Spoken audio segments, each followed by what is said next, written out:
जी भाई, अस्सलाम वालेकुम। सबसे पहले करते हैं पेस्ट एनालिसिस।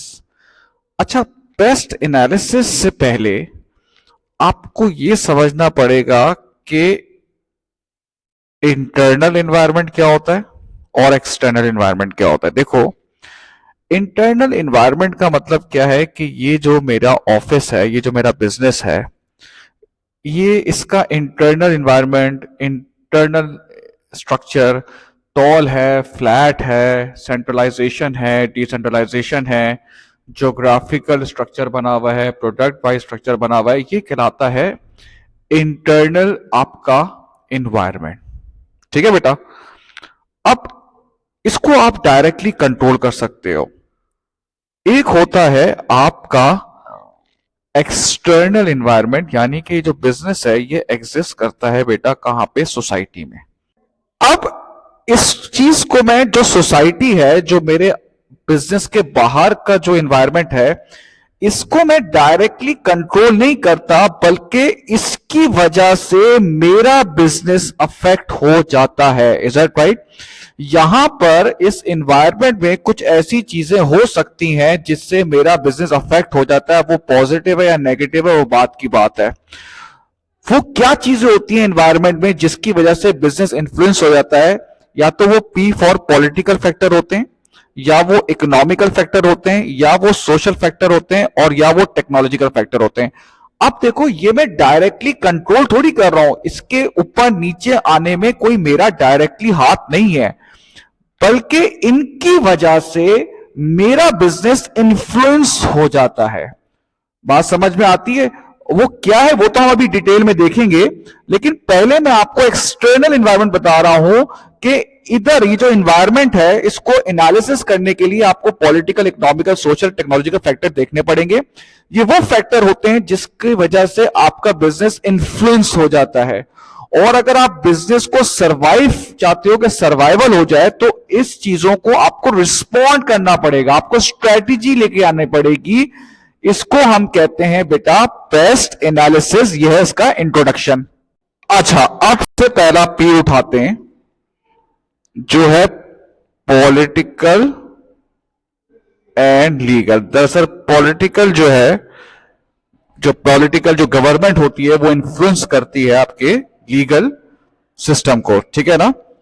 जो नए लॉज वगैरह होते हैं। अब सबसे पहली बात है data protection and privacy law. Basically different type of laws यहां पर आ जाएंगे, जो भी डिफरेंट आपके दिमाग में लॉज आते हैं ना। अब जैसे मुझे एग्जांपल देनी है तो मैं इसमें आ गया कि data protection and privacy law. जैसे फेसबुक जो थे, वो बड़े आराम से जिंदगी गुजर रही थी उनकी, मार्क भाई बहुत ही ज्यादा कमा रहे थे, पैसे पेट रहे थे, खूब चीजें खरीद रहे थे, कि अचानक उनको, उनके ऊपर बुराई आ गई। किसकी? डेटा प्रोटेक्शन की। कि वो मिस यूज करते हैं डेटा के साथ और प्राइवेसी में इंटरफेयर करते हैं। उनके लोगों को पता होता है कि क्या बात हो रही है, क्या चैट हो रही है। तो ये आपने देखा होगा कि कितना बड़ा इस पे केस चला। फिर मार्क जकरबर्ग जो है वो पार्लियामेंट के सामने पेश हुआ, उसने सारी चीजें क्लैरिटी की। और अगर अब आप फेसबुक की पॉलिसी में देखेंगे ना प्राइवेसी की, तो वो ये बात बोलते हैं, अब उन्होंने बता दिया है कि हम ये डेटा आपका शेयर करते हैं। ठीक है ना? ये सब चीजें जो आप देख रहे होते हैं, सब चीजें जो आप फेसबुक पे कर रहे होते हैं, सारा उसका रिकॉर्ड कर रहे होते हैं, और वो उसके साथ आपके उस लिहाज से जो है वो आपको मार्केटिंग के एड्स दिखाते हैं। अब देखो कैसे इस डेटा प्रोटेक्शन और प्राइवेसी एक्ट की वजह से बिजनेस इन्फ्लुएंस हो गया। बिजनेस की सारी स्ट्रेटेजी इन्फ्लुएंस हो गई, उनको अपनी स्ट्रेटेजी को चेंज करना पड़ा। उन्हें पॉलिसी में लोगों को ये बताना पड़ा कि भाई हम ये यूज कर रहे हैं, जिसकी वजह से कुछ यूजर उसको छोड़ के चले गए। बात समझ में आई? बिल्कुल सेम ऐसे ही एक गूगल पे हुआ था, बड़ा जबरदस्त केस अभी रिसेंटली है। भाई आपने देखा होगा ना, एक जो आपका वो होता है सीक्रेट मोड ऑन, जिसमें गूगल कहता है कि यार हम इसको ट्रैक नहीं कर रहे। अब आप खुद सोचो ना, जो सीक्रेट मोड ऑन होता है तो खूबसूरत खूबसूरत चीजें आप लोग जो देख रहे होते हैं, तो एक बंदा जो है वो चला गया कोर्ट। उसने कहा भाई ये जो सीक्रेट मोड है ना, जब हम लोग गूगल का या उसका एंड्रॉइड का ऑन करते हैं ना, गूगल इस पे ट्रैक कर रहा होता है, तभी तो ये इस तरह की इंफॉर्मेशन देते हैं कि सबसे ज्यादा साइट्स पाकिस्तान में कौन सी देखी जा रही हैं, ये कैसी जा रही हैं। बात समझ रहे होंगे आप मेरी, है ना। तो वो साहब चले गए और उन्होंने कहा कि भाई ये प्राइवेसी ब्रीच हुई है हमारी। इन्होंने कहा था क्योंकि हमारा राइट ऑफ प्राइवेसी है ना, और आप यकीन करें वो बंदा केस जीता है और कोर्ट ने 5 बिलियन का फाइन पे करवाया उस बंदे को। मतलब आप सोचो 5 बिलियन उस बंदे को जीता है वो बंदा इस क्लेम के थ्रू। देखो कैसे इस एक्ट की वजह से आपकी पूरी जिसे कहते हैं कंपनी कितनी ज्यादा अफेक्ट हो गई। तो यही हम सीख रहे हैं कि कैसे पॉलिटिकल, इन्वायरमेंट, लीगल, ये सब चीजें जो है आपकी कंपनी को अफेक्ट कर सकते हैं। करेक्ट। अब ये प्राइवेसी, ये सब चीजें आजकल बहुत इसमें चीज हो रही है। दूसरा है कंपटीशन लॉ, सही है ना, कंपटीशन लॉ। अब इसमें भी दोबारा फेसबुक आया। अब कैसे, फिर मैं कह रहा हूं ये आराम से अपनी जिंदगी गुजार रहे थे, यही पढ़ रहे हैं कि कैसे पॉलिटिकल और लीगल इन्फ्लुएंस की वजह से इनकी बिजनेस अफेक्ट हो जाते हैं। इन्होंने बोला भाई, मार्क जकरबर्ग को, उन्होंने फेसबुक को बोला कि यार ये सारा सोशल मीडिया आपके हाथ में, फेसबुक आपके हाथ में, इंस्टाग्राम आपके हाथ में, व्हाट्सएप आपके हाथ में। इन्होंने स्नैपचैट को भी बिड भेजी थी, नहीं उन्होंने एक्सेप्ट की, ठीक है ना। तो ये कहते हैं कि भाई आप कंपटीशन होने ही नहीं दे रहे। इस पे इनका पूरा केस हुआ है, अमेरिका ने इन पे केस किया है कि भाई आप ये चीजें अलग करें, इंस्टाग्राम को अलग करें, व्हाट्सएप को अलग करें।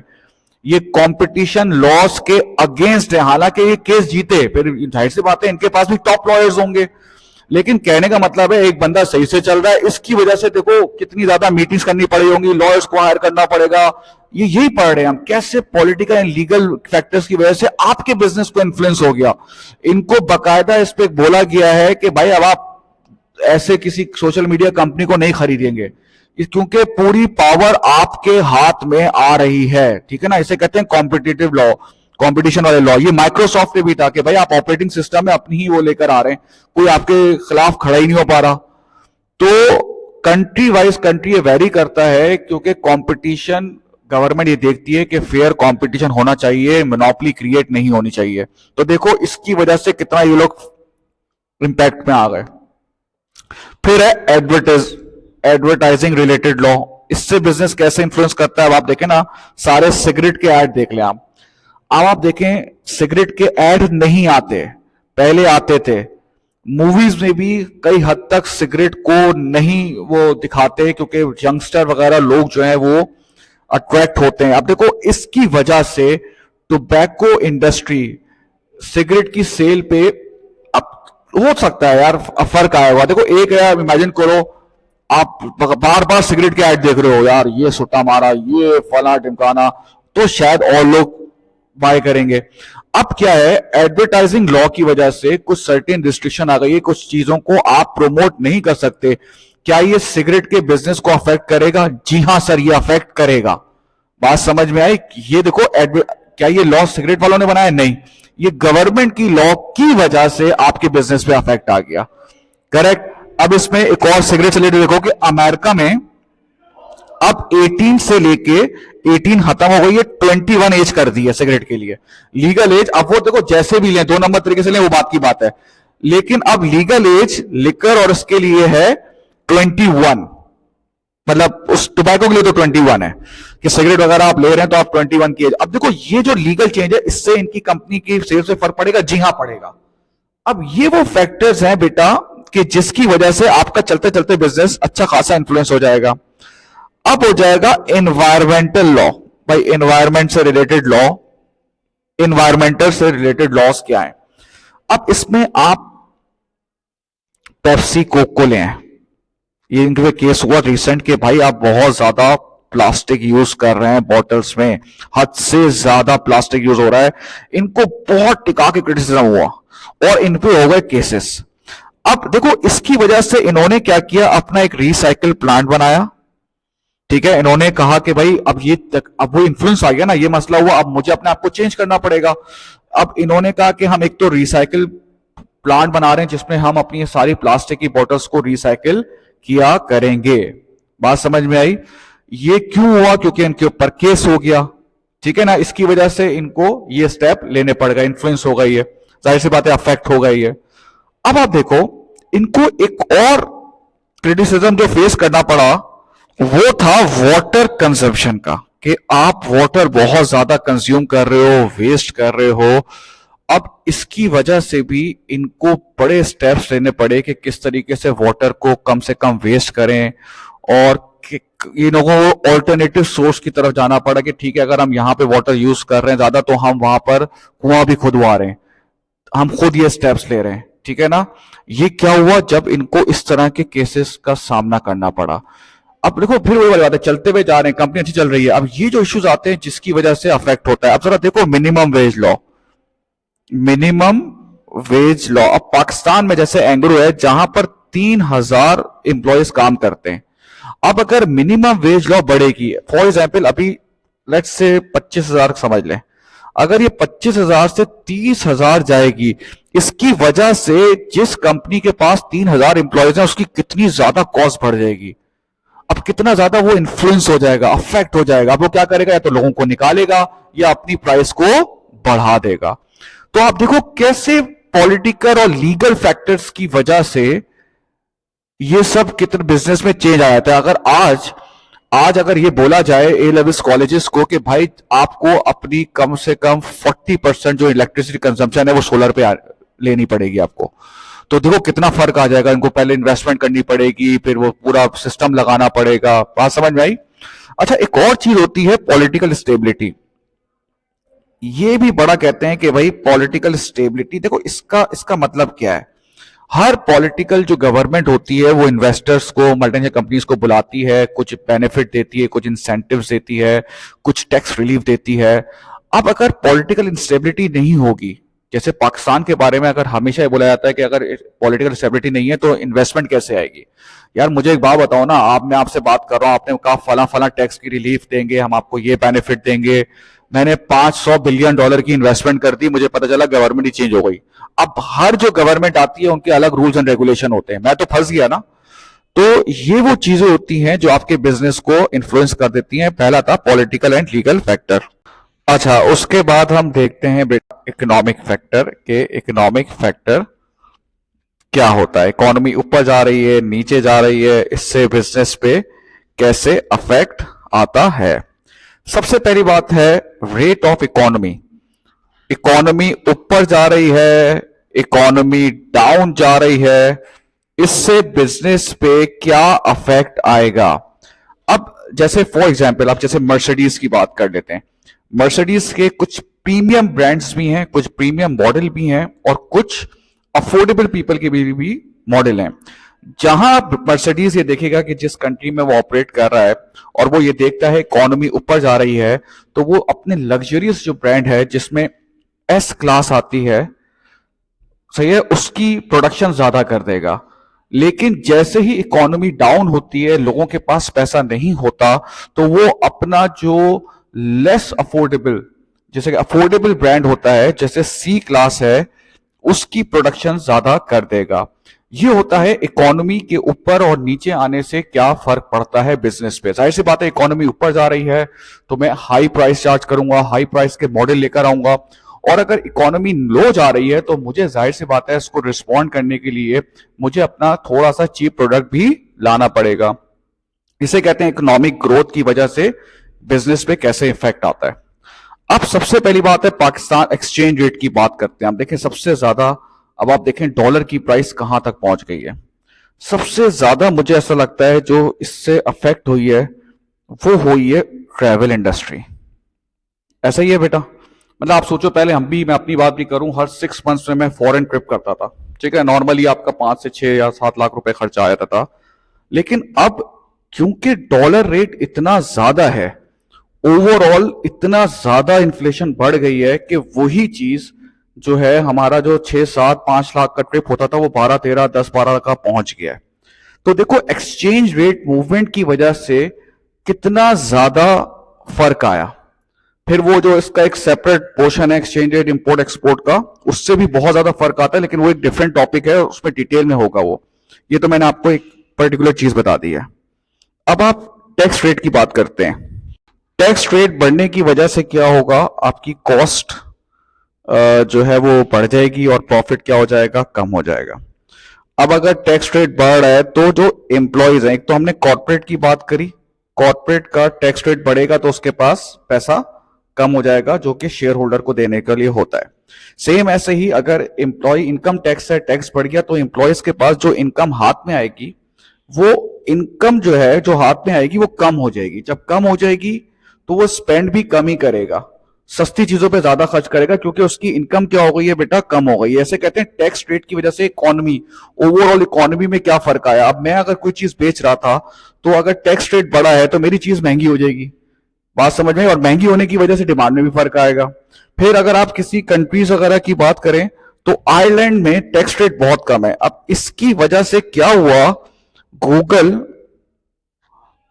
एक तो गूगल है और दूसरा फेसबुक ने अपने अपने ऑफिसेस वहां पे स्टैब्लिश कर दिए। देखो किसकी वजह से, टैक्स रेट की वजह से, कि यार इस कंट्री में टैक्स रेट कम है तो हम यहां पर अपना ऑफिस खोलते हैं। कैसे इकोनॉमिक कंडीशन इन्फ्लुएंस कर रही है मल्टीनेशनल कंपनी को कि वो अपने बिजनेस की ब्रांचेस यहां या वहां ओपन करें। बात समझ में आती है बेटा?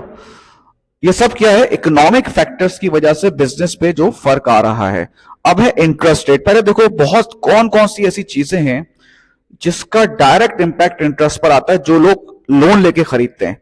तो आप बोलेंगे सर हाउसेस, एग्री, घर वगैरह, गाड़ी वगैरह, बट क्या ब्रेड एंड बटर, सही है ना, bread butter, toffee, cold drink, क्या हम वो इंटरेस्ट लेके खरीदते हैं? नहीं, वो नहीं खरीदते, क्योंकि एक सवाल ऐसा आ चुका है कि इसके इंटरेस्ट रेट बढ़ने से कौन सी इंडस्ट्री पे ज्यादा फर्क पड़ेगा।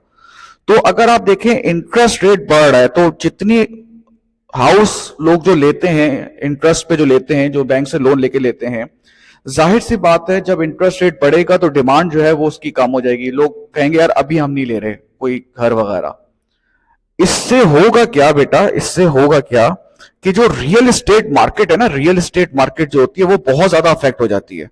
रियल एस्टेट मार्केट क्यों अफेक्ट हो जाती है? क्योंकि बहुत सारे लोग जो घर लेते हैं वो बैंक से लोन लेके लेते हैं।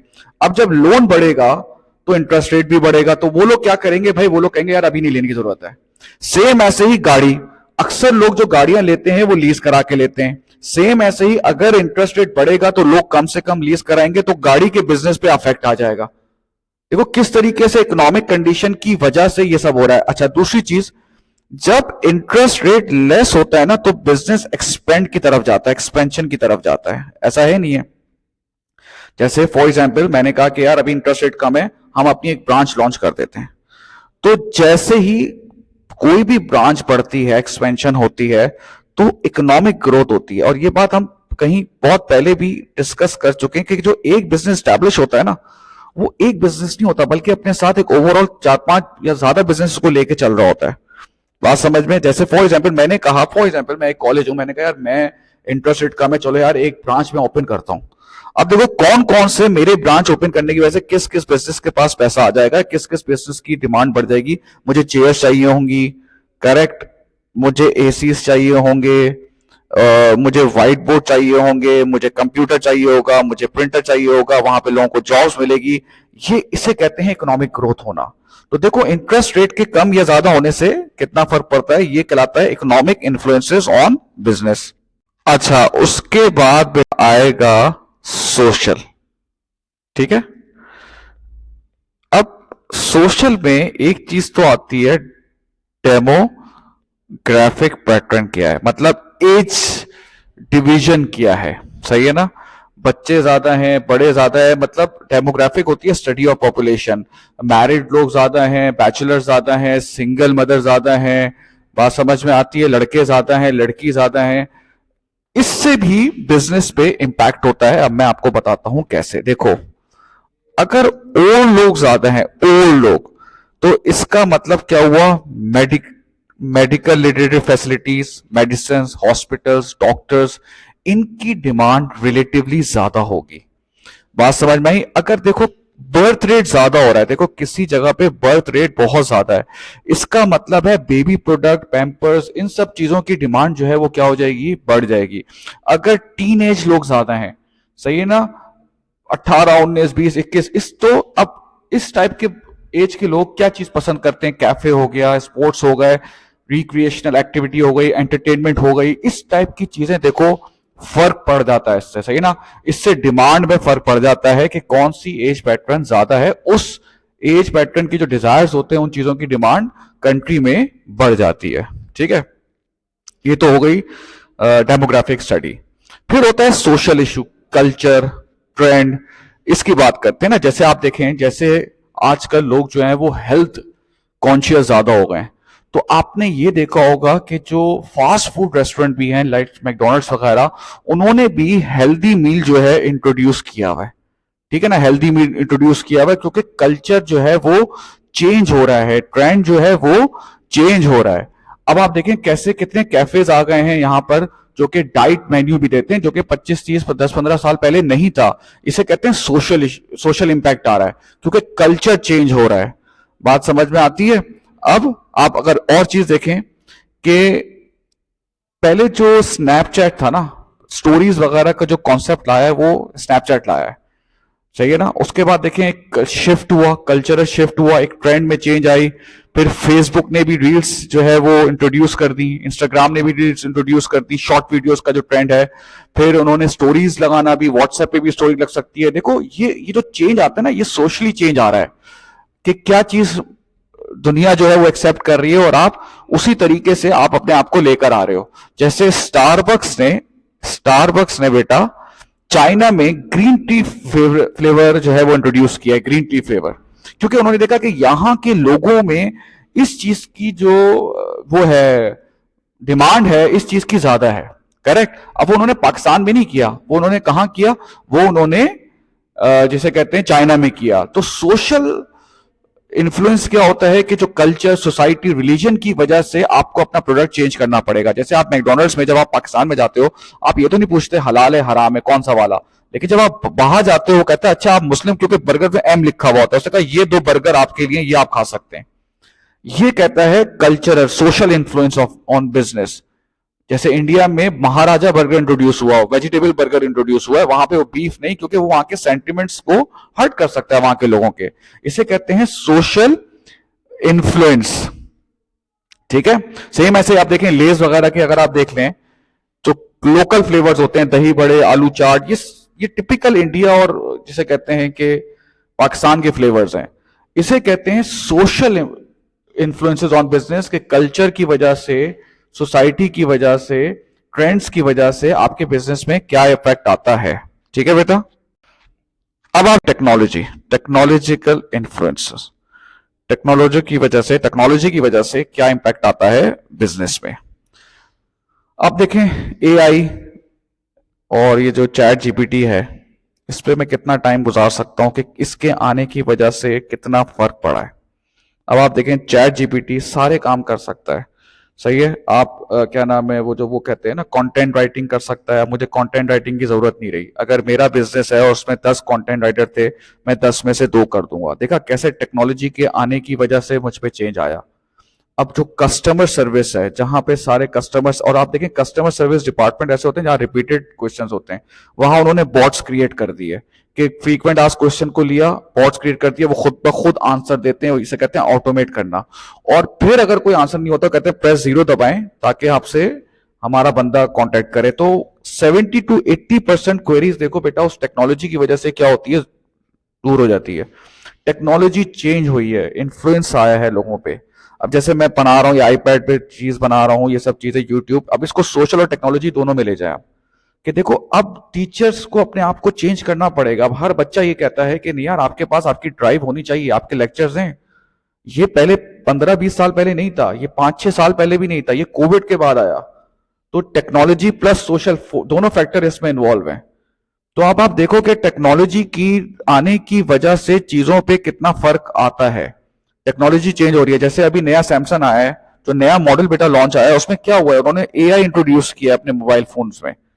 एआई में बहुत सारी चीजें लेकर आए। इसका मतलब क्या है, जो दूसरे सेल फोन की इंडस्ट्री होगी क्या वो भी इन्फ्लुएंस हो जाएगी? यस, वो भी इन्फ्लुएंस हो जाएगी। बात समझ में आती है। तो नई टेक्नोलॉजी की वजह से भी आपका बिजनेस बहुत चेंज हो जाता है। देखो पहले जो है एक जमाने में नोकिया टॉप पे था, ब्लैकबेरी टॉप पे था, ये आईफोन वाले नए टेक्नोलॉजी लेकर आए, टच स्क्रीन लेकर आए, जबरदस्त डिजाइन लेकर आए, इस नई टेक्नोलॉजी की वजह से उनका बिजनेस कैसे बिल्कुल खत्म हो गया, क्योंकि उन्होंने उसको रिस्पॉन्ड नहीं किया। ये जो है ना पॉलिटिकल, इकोनॉमिकल, सोशल, टेक्नोलॉजिकल, भाई आपका बिजनेस एग्जिस्ट करता है इन्हीं एनवायरनमेंट में। आपको इन बिजनेस की चीजों से, इन एनवायरनमेंट से इंटरेक्ट करना पड़ेगा। इंटरेक्ट का मतलब क्या है, इनको रिस्पॉन्ड करना पड़ेगा। अब एक टीचर कहता है नहीं यार, ना ही मैं अपनी वीडियोस बनाऊंगा, ना ही मैं ऐसी चीजें करूंगा, छोड़ो यार 15 साल पहले बच्चे नहीं पढ़ते थे क्या। तो भाई इसका मतलब है आप उसको रिस्पॉन्ड नहीं कर रहे, जो टेक्नोलॉजिकल चेंज हो रही है, जो अपडेट हो रही है।